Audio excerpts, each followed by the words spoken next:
السلام علیکم، کیسے ہیں آپ سبھی لوگ؟ الحمدللہ میں بالکل ٹھیک ہوں۔ آج ایک نئی ولاگ کے ساتھ دس از رومانہ۔ آج میں آپ کو بتاؤں گی کہ گھر کے کام عبادت کیسے بن سکتے ہیں۔ آج سنڈے تھا تو سنڈے کی ایز یوزول روٹین کہ سب سے صبح ناشتے کے بعد یہ پوچھا گیا کہ آج دن میں کیا پکایا جائے، تو ایک ہی آنسر ریسیو ہوا کہ آپ کی اپنی مرضی جو بھی بنا دیں۔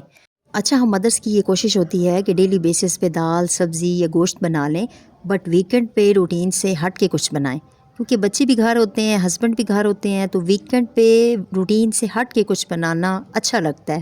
میں سب سے پہلے بازار گئی، بازار سے مجھے گھر کے استعمال کی کچھ چیزیں خریدنی تھیں، اور ساتھ میں یہ میرا ایک ٹیبل ہے جو میں نے کچن میں رکھا ہوا ہے۔ اس کا جو کور تھا وہ کافی دنوں سے خراب ہوا تھا۔ میں جب بھی اس ٹیبل کے اوپر کوئی بھی برتن وغیرہ رکھتی یا ہلکا سا گیلا کپڑا لگا دیتی تو یہ پانی جو ہے نا یہ شیٹ کے اندر سے ٹیبل کے قریب پہنچ جاتا تھا، جس سے ٹیبل نیچے سے خراب ہوتا جا رہا تھا۔ تھوڑا سا میں نے اس سے خود ٹیپ وغیرہ لگا کے قابل استعمال بنایا۔ بازار سے میں نے یہ ٹیبل کور خریدا، کیونکہ دیکھیں جو چیز بھی ہمارے استعمال میں ہوتی ہے نا اس کی حفاظت کرنا بھی ہماری رسپانسبلٹی ہوتی ہے۔ فائنلی ہمارا یہ ڈیسائیڈ ہوا کہ آج بیف قیمہ بناتے ہیں، کیونکہ بیف قیمہ ہمارے گھر میں بہت شوق سے کھایا جاتا ہے اور وہ سبھی کا فیوریٹ ہے۔ تو میں بنا رہی ہوں جی آلو قیمہ، اور آلو قیمہ کے ساتھ ساتھ ہم اپنی ولاگ کے ٹاپک پہ بھی آتے ہیں۔ تو چلیں سٹارٹ کرتے ہیں آج کا ٹاپک۔ کیا ہم سب نے کبھی یہ سوچا ہے کہ گھر کے جو چھوٹے چھوٹے کام ہیں وہ عبادت کیسے بن سکتے ہیں؟ دیکھیں، عبادت صرف نماز روزے کا نام نہیں ہے، بلکہ محبت سے اپنے گھر والوں کا خیال رکھنا بھی ایک عبادت ہے۔ جیسے ماں کھانا بناتے وقت بسم اللہ کہتی ہے، جب وہ تھک کر بھی بچوں کے کپڑوں کو تہہ لگاتی ہے، جب وہ گھر کو صاف رکھتی ہے تاکہ گھر میں سکون ہو، جب وہ ناشتہ بناتی ہے، بچوں کو تیار کرتی ہے، گھر کے تمام کام کرتی ہے، تو یہ صرف کام نہیں ہے بلکہ یہ ایک عبادت ہے۔ اور جب ہم کسی پر غصہ کرنے کے بجائے مسکرا دیتے ہیں تو یہ بھی عبادت کے لمحے میں شمار ہوتا ہے۔ یاد رکھیں کہ جب انسان کی نیت بدل جاتی ہے نا تو معمولی سے کام بھی قیمتی بن جاتے ہیں۔ اسلام نے بھی ہمیں یہی سکھایا ہے کہ نیت بدل دو، عمل خود بخود عبادت بن جائے گا۔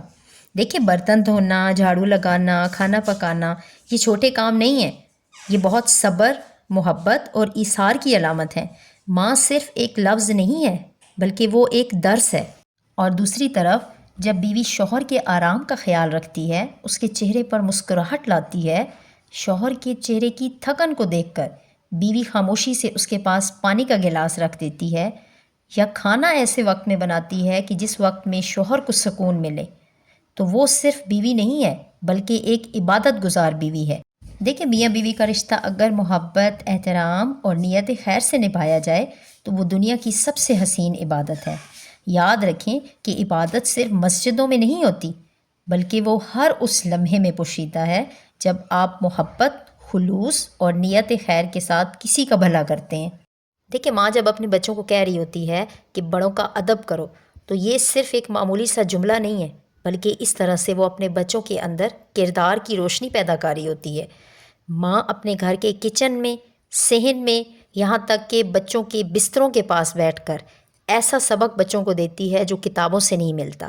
ماں اپنے طرز عمل سے، اپنے صبر سے، اپنی باتوں سے بچوں کو وہ سبق سکھاتی ہے جو کوئی انسٹیٹیوشن آپ کو نہیں دے سکتا۔ ماں اپنے بچوں کو یہ سبق دیتی ہے کہ کوئی نیکی چھوٹی نہیں ہوتی، ہر عمل بہت بڑا ہوتا ہے، چاہے وہ ایک ہلکی سی مسکراہٹ ہو یا کسی کے تھکی ہوئی دل کو حوصلہ دینے والا ایک جملہ۔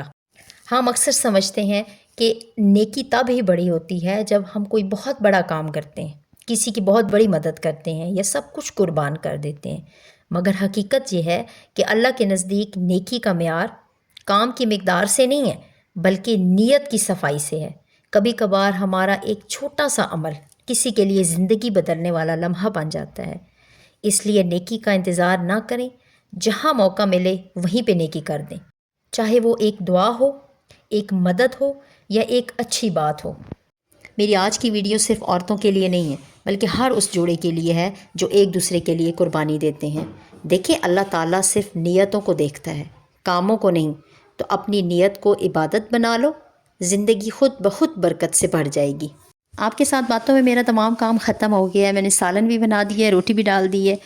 میں جب بازار گئی تھی تو میں یہ تمام سودا لے کے آئی تھی، بٹ چونکہ گیس کی لوڈ شیڈنگ ہوتی ہے تو میں نے یہی سوچا کہ پہلے میں سالن بنا دوں، روٹی بنا دوں، اس کے بعد باقی تمام چیزوں کو مینیج کر لوں گی۔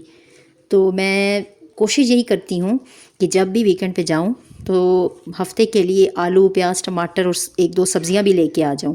بعد اوقات ایسا ہوتا ہے کہ جب آپ کھانا بنا رہے ہوتے ہیں نا، تو جب آپ تھوڑا تھوڑا سودا لیتے ہیں تو وہ بیچ میں ہی کوئی چیز ختم ہو جاتی ہے، تب ایک چیز کے لیے آپ کو بھاگنا پڑتا ہے بازار سے لینے کے لیے۔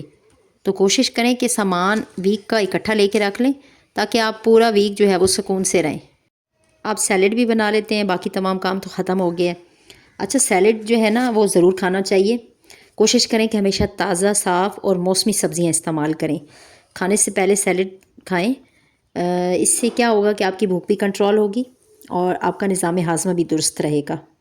اگر آپ کو میرا آج کا ولاگ پسند آیا ہے تو میرے چینل کو ضرور سبسکرائب کریں، دعاؤں میں یاد رکھیے گا، خوش رہیں، مثبت سوچ رکھیں اور جتنا آپ کے پاس ہے اسی پہ اللہ کا شکر ادا کریں، کیونکہ جب انسان جتنا اللہ نے اس کو دیا ہے اس پہ شکر ادا کرتا ہے تو اللہ تعالیٰ اس کو اس سے زیادہ نوازتا ہے۔ آج کا ولاگ بس اتنا ہی، اگلے ولاگ تک اللہ حافظ۔